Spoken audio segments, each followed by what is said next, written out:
Okay, it's 4 o'clock on Thursday, January 11th, 2018. We have a quorum, so I'll call this New Ulm Public Library Board meeting to order. First item is the agenda, the approval of the agenda. Everyone should have a copy of the agenda. Do you have a copy, Daniel? I did get one, but I unfortunately came right from school and I. Oh, my goodness. All right. You can, Well, you must I can have look. one. yeah, Margaret will share or Carl will share. Sounds Okay, good. Thank you. so we have the agenda in front of us, and so I will entertain a motion to approve the agenda as shown. I will make a motion to approve the agenda. Second. We have a motion and a second. So any discussion, any additions, corrections, Chris? No. Nothing? Okay. So all in favor, say aye. Aye. Any opposed? All right, motion carried. All right, now we'll go through, now we're at the beginning of the new year, so we have some new board members. Some members have left, and we've got new board members, so we'll take this opportunity to briefly introduce ourselves for everyone. And I guess I'll start. I'm Vince Bourgo. I'm the chairperson, and I've been on the board. This is the start of my second term, so I've been on the, was it 3-year term? Okay, seems like it goes by fast. So, okay, Margaret, you want? I'm Margaret Blomberg. I've been on the board for 1 year. This is my second year. I'm David Wendland. This is my first year on the library board. I'm Carl Zeidler, and I believe this is my second. I'm Dave Martinka. I'm starting my second term. I'm Chris Wiley. I'm the library director, and I've been at the library for 8.5 years. I'm Geraldine Chelberg. I'm the vice chair, and I think this is my second term, too. I'm Sue Kimmel, and this is the beginning of my second term on the library board. All righty. And now we've got a couple things we need to handle in terms of the representation for the Brown County Library Board and the TVS Board and alternates. So, Chris, I'll let you kind of direct us in that. Mr. Chair, could we start with the election of officers? Oh, yeah, here? skip right by that. My bad. Thank you. All right, we'll go through the election of the officers. The library board has 3 officers, a chair, a vice chair, and a secretary/treasurer. So what we'll do is I've agreed to continue as chair, and Geraldine has agreed to continue as vice chair.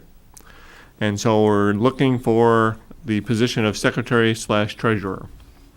So if there's anyone who would like to take that position, chime in. Okay. Vince, I guess I can take it, but there are times I'm not going to be here. That's fine. You know, right now the secretary position is, the duties of the secretary are graciously filled by April. She does a super job, but there are times when she's not here, and at those times, that's when the secretary will have to fill in and take minutes. As for the treasurer position, we really don't, we vote on financial matters, but we don't have a checkbook that we take money in and money goes out. That all goes through the city council, correct? Correct. I'll make sure that I talk to, before we go, and we'll make sure that we leave at the same time. Rich, yeah, there you go. Yeah, leave us in the lurch. We'll have to cancel. We'll have to just cancel the meeting then. All right. So it seems like we have all the positions filled. So I'm assuming now that we need to vote on this. If you would do a motion and a second and vote, yes, Yep. to accept the slate of Okay. candidates. So I will entertain a motion to accept the slate of officers as Vince Bourgo as chair, Geraldine Chelberg as vice chair, and Dave Martinka as secretary/treasurer. So move. I will second. Okay, well, we have a second. So we have a motion and a second for the election of the officers. Any further discussion? All right, hearing none, then all in favor say aye. Aye. Any opposed? Yes, I am. Too bad. I don't know if you want to put that in there as an official oppose, or if you just, You can make it unanimous. Thank you. Yep, thanks, everyone. All right, now we'll move on to the the representation positions that are open. Chris? Thank you. The Brown County Library Board representative and alternate Marion Klimick has finished out her term on the Brown County Library Board. And this is a position that requires 2 meetings a year. It meets the second Monday in June and November at 7 p.m. It rotates around the 5 county libraries. Carl Zeidler has graciously agreed to be our representative. However, I am looking for an alternate. I will be the alternate for that.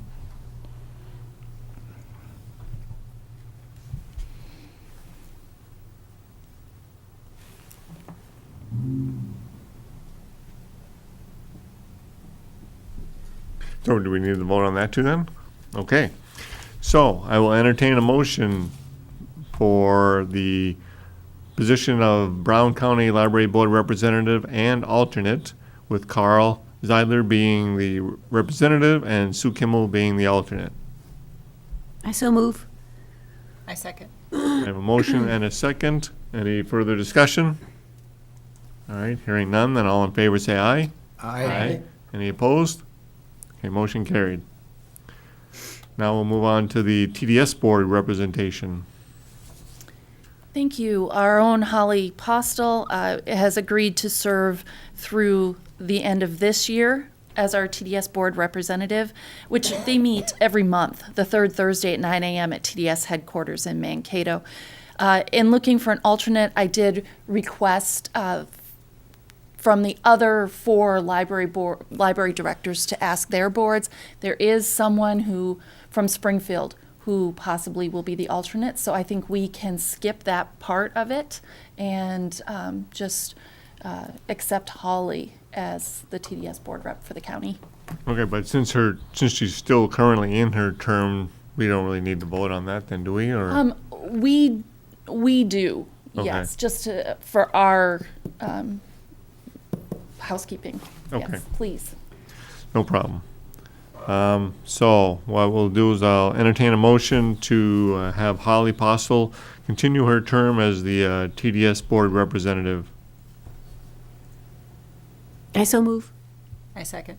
So we have a motion and a second. Any further discussion? All right, all in favor say aye. Aye. Any opposed? Motion carried. And then you'll update us then for the alternate then? Yes. Okay. Now what we'll do is we'll approve the minutes from the December 14th, 2017 Library Board meeting.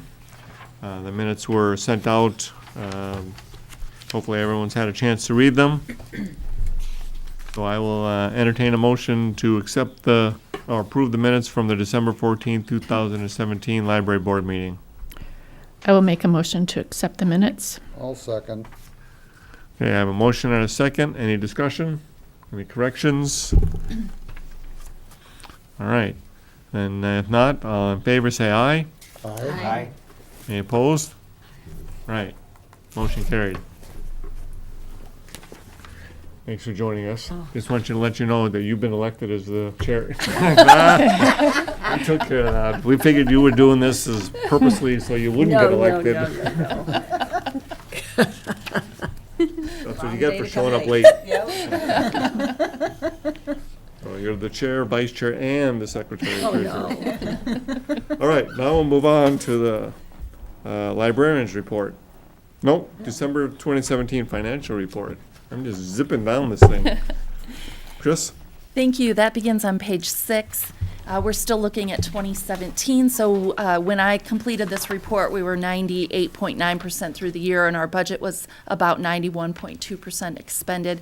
A reminder that audiovisual supplies includes a grant expenditure of $9,585 from microfilm, and that was a pass-through. We received the money in 2016. We expended the money in 2017. So there's no offsetting revenue. It works out just fine as far as accounting. Contractual maintenance building exceeded the budget because of repairs to the Music Hall of Fame. Last month I mentioned that I wasn't sure what the bill was, how that was going to all work out. Well, it turned out to be a $1,400 bill to fixed some heating with the Hall of Fame. Per the Hall of Fame's contract, they pay $400. The library paid the remaining $1,000. We also had an HVAC repair in the old building that ended up being $700. And so we were doing so great. And then the end of the year just hit. That means that this year I'll need to look at that line specifically because it's been 2 years now that we've exceeded that budget. And I'll need to do some adjustments because the building is not getting any newer. In contractual maintenance building, because I thought we would be okay, I asked and you agreed to carry over funding to repair some of the sidewalk. And that's still fine. What is going to happen is it would come out of fund balance. So as long as you're okay to just continue that, we're under budget for the year. It will be a carryover that I will ask the finance department to earmark. And then when they actually are able to do the repairs in the spring, it will come out of fund balance. We still have some 2017 invoices going through the claims process. At the end of January, we'll have a few adjustments even in February. So you will see this report continue for a couple of more months, including more books being purchased. They were purchased in December. We haven't paid the claims yet on some of those. Just the timing of when invoices are due at the finance department. And I'd be happy to answer any questions.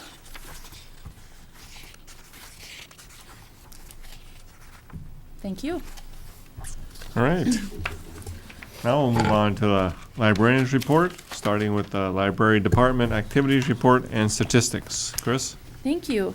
And the first thing isn't even on the packet because April found out just in the last week that the Minnesota Library Friends have awarded a grant of $450 to the AVI program that's going to happen in April at Martin Luther College. So that program is fully funded, and we're really excited about that. And a great job to April with her grant writing. She has joined the Community and Seniors Together Board of Directors and will attend her first meeting January 18th. Our elevator has been repaired, and it's in operation. It's doing just fine. I attended the Rotary meeting on December 5th. With TDS Director Ann Hokinson. She discussed library state funding. Since that time, we've been asked to speak again. April and I are both in a city training that day, but our youth services librarian, Jan Caveney, is going to go to Rotary and talk about some of the children's services.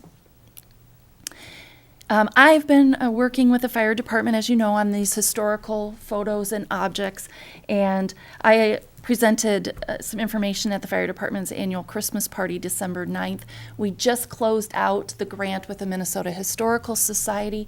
That was the one where we had the preservationists come down and take a look at the whole collection and give us a long-range plan. And so that's completed, and I'm meeting tomorrow with Chief Mako to see what's next. We do have a grant funding from the New Ulm Area Foundation that we're working on, but I'm thinking another grant to the Minnesota Historical Society. And our youth services librarian, Jan, traveled to Fairmont, talked to Martin County Library staff about programming collection development. All of us at the library attended a citywide alcohol awareness training. April and I completed our annual performance reviews. Exempt staff completes that process in December.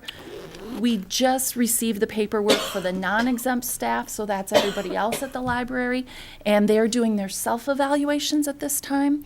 We'll get that paperwork back in another week, and then it goes to their supervisors. Then there will be a meeting between the supervisor and each staff member, and the process is completed by the end of February. Betty Roiger, our acquisitions librarian, and Diane Pinkert, our library aide, created just a wonderful winter scene in our glass case. I encourage you to take a look at it. It's beautiful, and it complements the poem Stopping by Woods on a Snowy Evening by Robert Frost. Our reference library aide, Sue Ullery, with the help of Lisa Sieve, our reference librarian, completed the annual discard of magazines. We keep 2 years. And then we get rid of a whole batch. This year it was 2015. They're available to the public on a first come, first served basis. And it is amazing how quickly they go. There are a few left, and they're in the hallway between the main library and the children's library. Adult Basic Education has resumed classes for the spring semester. Beginning computer classes will start February 21st, and new this time around is an Excel class. We'd been asked for that, and Mankato Area Adult Basic Education agreed to incorporate an Excel class. A thank you, I'm jumping back to December 5th. A big thank you again to St. Nicholas and Crumpus for coming to the library. That is funded by the Emma Gebser Fund. Kids were able to make ornaments. There was cider and cookies, and each kid received a goodie bag. It was a great fun was had by all. And I mentioned to you last month that Sue Otto was leaving us. You'll hear a staffing update in a bit, but I just want to recognize her 6 years of service as a library aide. We wish her the best. All right, any questions? Okay, then we'll turn it over to programming with April.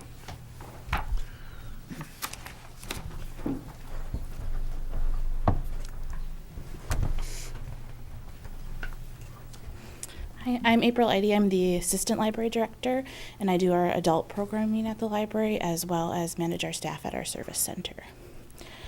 You have in front of you the numbers for the adult programs for the last month or so.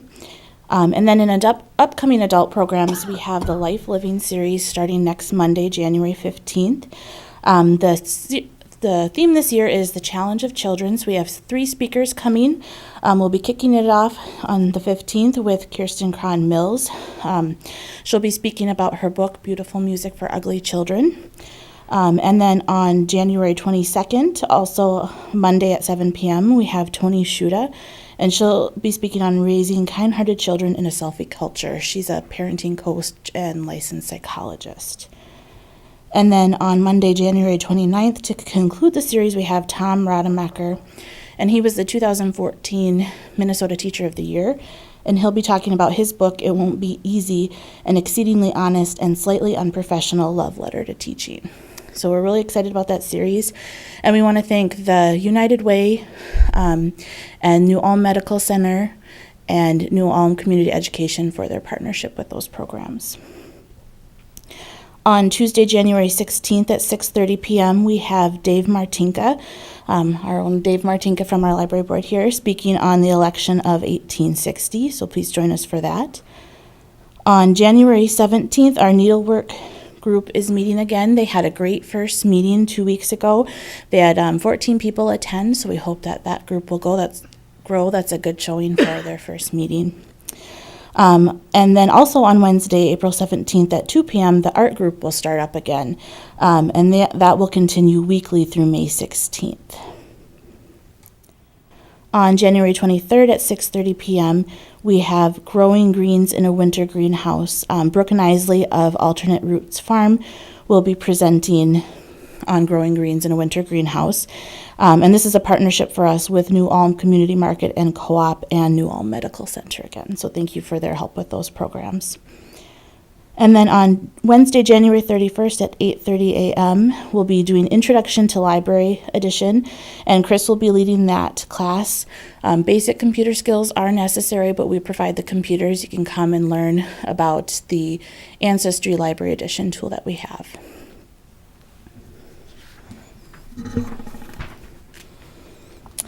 The Adult Winter Reading Program began on January 2nd and will go until March 2nd. This year's theme is off the shelf, so participants can fill out a slip for each book that they read, and then when they've read 3 books, they can pick out a free book to keep, and then all of their slips will go into a drawing for one of 2 $20 Chamber Buck certificates. So even if you reach your 3 slips and pick out a free book, you can continue reading for more entries into those prizes. And the United Way will be offering free tax prep at the library again on Tuesdays and Thursdays from 9:45 a.m. to 4 p.m. starting January 13th. United Way is really doing all of the work and providing the volunteers for this service. We're offering the space. They haven't started accepting appointment calls yet, but once they do, we'll promote that at the library so that our patrons know that they can call in and make their appointment for those services. April, can I interrupt? I believe it's February 13th, Did I say correct? January? Yeah, February 13th. Thanks. Thank you. For upcoming children's programs, we have a winter craft time on Thursday, January 18th from 3:30 to 5:30 p.m. They'll be working on pencil drawing with a focus on drawing animals. The library will start its new Lego Club on Saturday, January 20th from 10 a.m. to 12 p.m. There'll be a Lego building challenge as well as some free building time.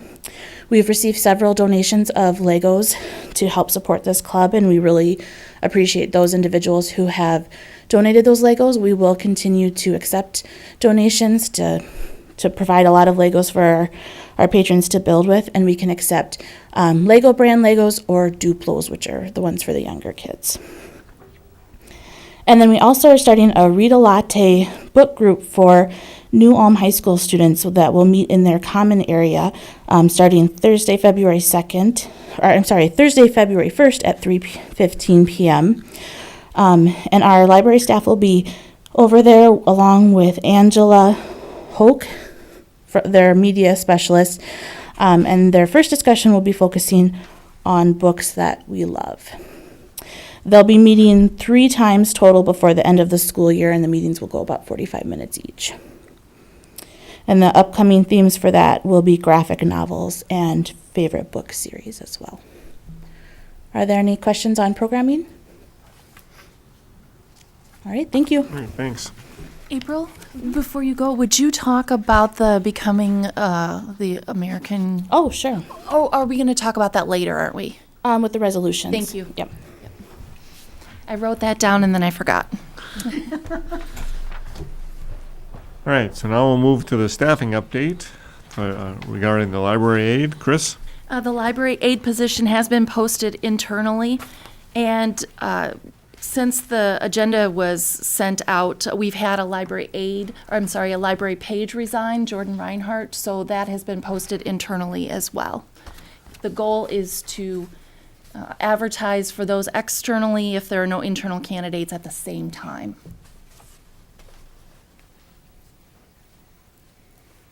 Okay, and then an update on the lease agreement with NewCat.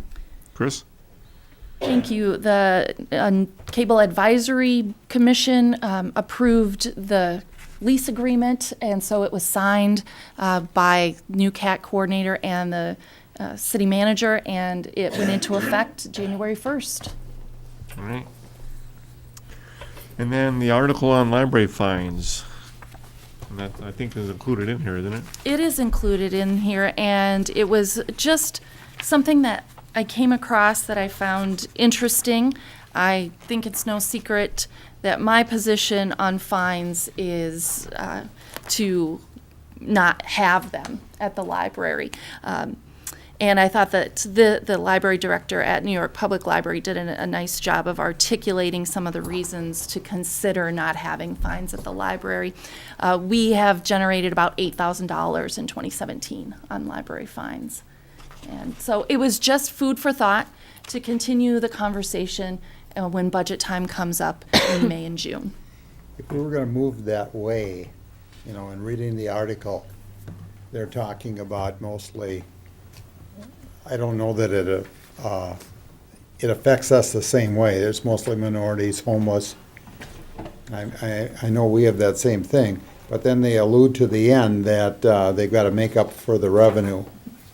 What about us? Would we have to make up for that revenue as well? Yes, and that is a conversation I had with our city manager. Okay. And you're essentially cutting that revenue stream. How are you going to cut your expenses in that, to cover those costs? Or have another means of another revenue stream? Or have another revenue stream? Have you thought Yes. anything about that yet? About how to cover that? Yeah, Are you talking about approaching businesses, adding it into the city budget, whatever? the way I've been thinking about it is through attrition of staff to look to perhaps not replace when a person leaves. to not replace that person at the same level or not at all, to cover the costs of the fine free. Think about all the work that goes into receiving the fines. There's time that goes into looking for the books on the shelf, to preparing the notices, to accepting money. You know, there are costs involved on the staff end in that way. And so I've been looking particularly at sometime down the road when there's attrition in a particular area of the library, that we could look at that as a way of covering the fines. I would be interested to know if people who could afford a fine, let's just say that you understand that you have a fine, but I can afford a fine, so I'm going to pay the fine. But is there a way that we could, I don't know, you send out emails or notes or something, could we just say that this is your fine, but if you cannot afford the fine, we will forgive that fine? Do you know what I'm trying to say? Absolutely. Because I think then we could, those that it doesn't make any difference, they could pay, but those that would stop kids or adults from checking out books, that is just heart-wrenching. I take it, if I may interrupt here, I take it that if I take a book out, and don't return it for a year, I can't come in and get another book. What ends up happening is you've received 2 overdue notices, and then you've received a bill. And on your account, it will say that you have a bill. Now, as the New York Public Library Director stated, we use our judgment all the time in these situations. It is not uncommon for someone to come in and we realize that there is a book that has been billed, and there's a conversation that happens. They want to go home and look for a book. Well, we can use our good judgment to say, we understand this. You can take this book home tonight.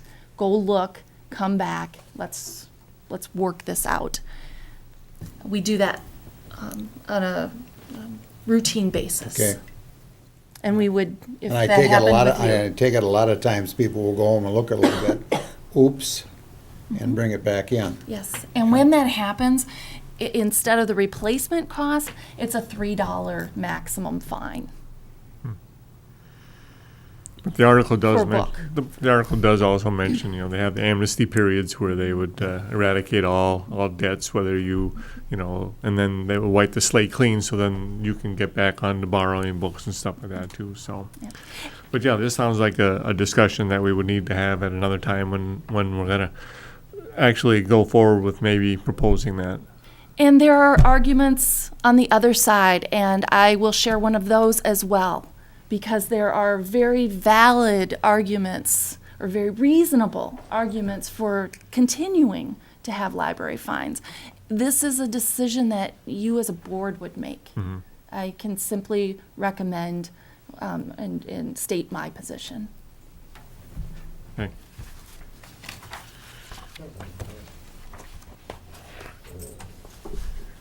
All right, anything else on that then, on the librarian's report? If not, then we'll move on to the action items. This is the fun part of the event, the action-packed, fun-filled portion of the meeting. So we have 3 of them to cover today. They start on page 27.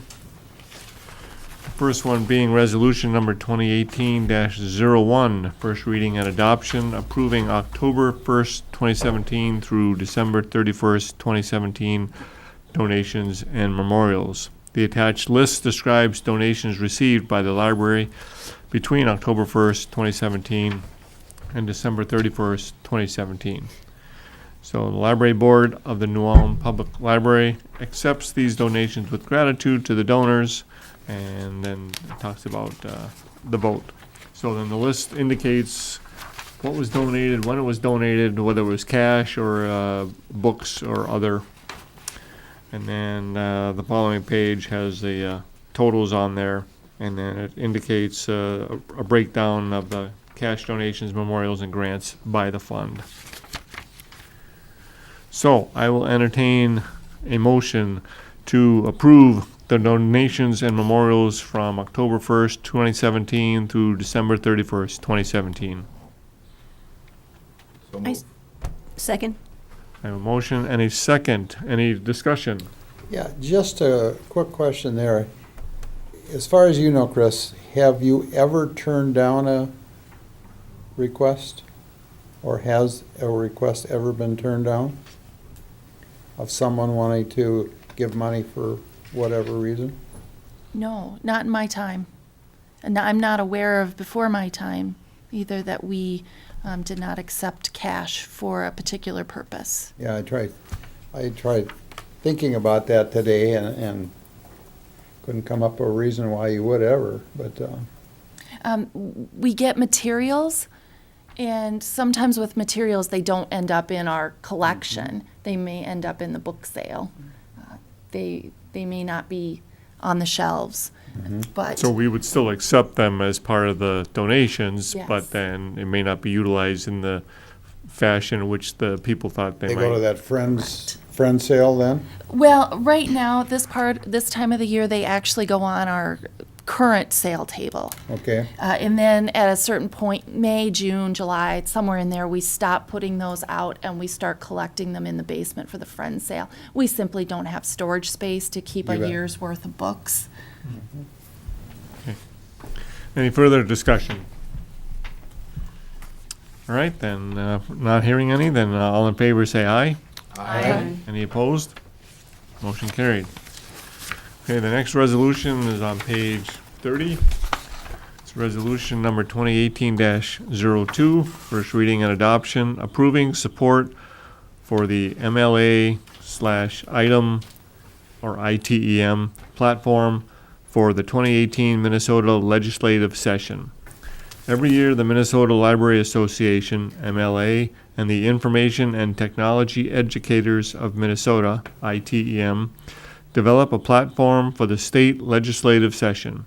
Attached is the 2018 draft platform.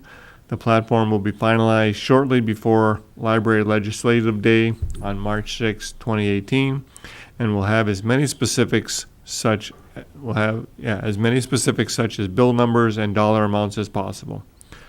The platform is similar from year to year because it focuses on the essential funding and services provided by libraries. 2018 is not a budget year, so it's unlikely the Minnesota legislature will make adjustments to the funding for regional library basic system support or multi-county, multi-type library support, which affects the amount of funds allocated to Traverse des Sioux Library Cooperative, or TDS. TDS Executive Director Ann Hokinson has encouraged funding boards throughout the region to publicly support the platform. She intends to share the list of endorsements with legislators on Library Legislative Day. The Brown County Library Board formally supported the platform at its November 13, 2017 meeting. And then a copy of the draft is included. It's a couple pages. I'm not gonna read through it. I'm gonna waive the reading.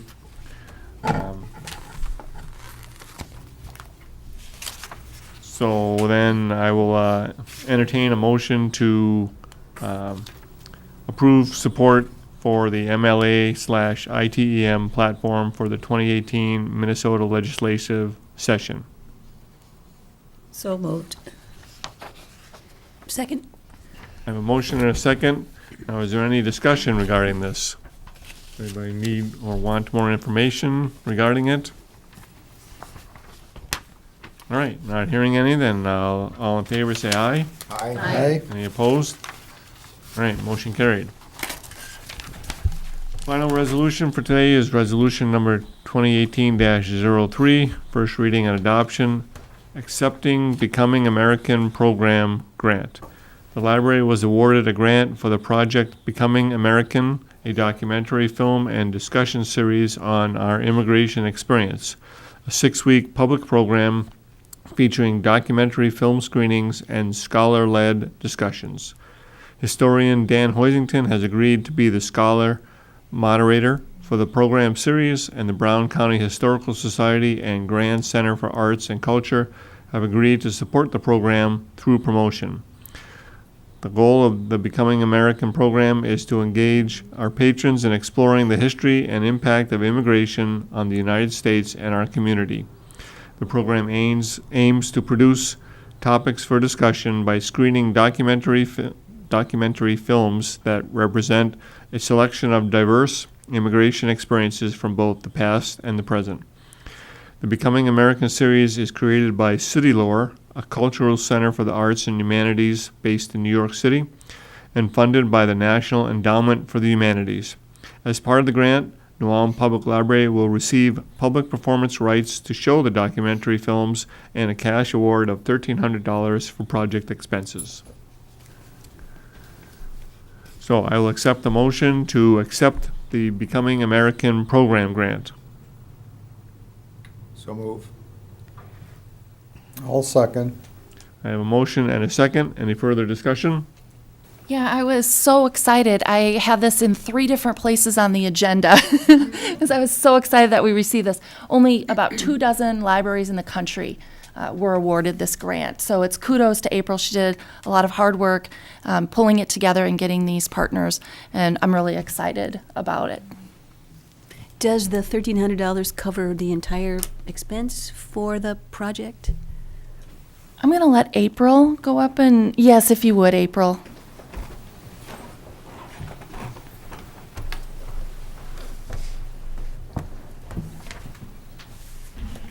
Because we plan to have the programs at New Ulm Public Library in our meeting space and to show the films there, and the public rights are all covered by the grant the way they've set it up.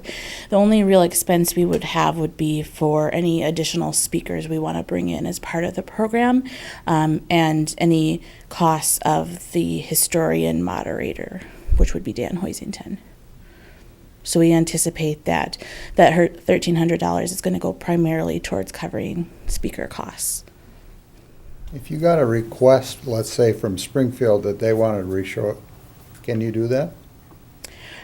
To my knowledge, no. It's meant for the library that that applied for the grant, and public performance rights are distributed in that way. But if they wanted to partner with us, I think that we could probably do something like that. But it would have to be done through the New Ulm Public Library. So it's a 6-week program, and so if we approve this, then it'll be set up, and then notification will go out, and Right. The program period is, I think it's June 1st, 2018 through May 31st, 2019. So somewhere in that window, we have to run the program. what did you say it was, June 1st? 2018 through May 31st, 2019. So essentially So you basically got a year. Yeah. Okay. And I received the notification in early January, and they are planning to follow up with the libraries who were chosen with more details. Okay. All right, anything more for April? It seems like a perfect fit for New Ulm. That's- yep. Yeah, Dan Hoisington found the grant and suggested it for us, so I'm grateful to him for kind of starting off that process. All right, any further discussion? All right, then all in favor of accepting Becoming American Program grant, say aye. Aye. Any opposed? All right, motion carried. So, any other business, Chris? No. Nothing under other business? Anybody else have any other business they want to bring up? Just to say thank you to April for all of her work. Sounds like you did a heck of a job. All right, hearing none, then meeting adjourned. Thanks, everyone.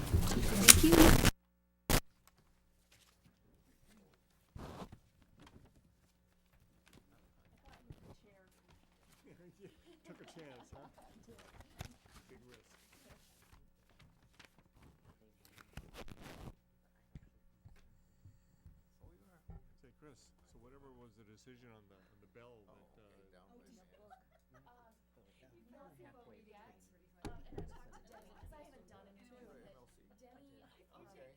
He was actually thinking, I gotta jump back. When I talked to him,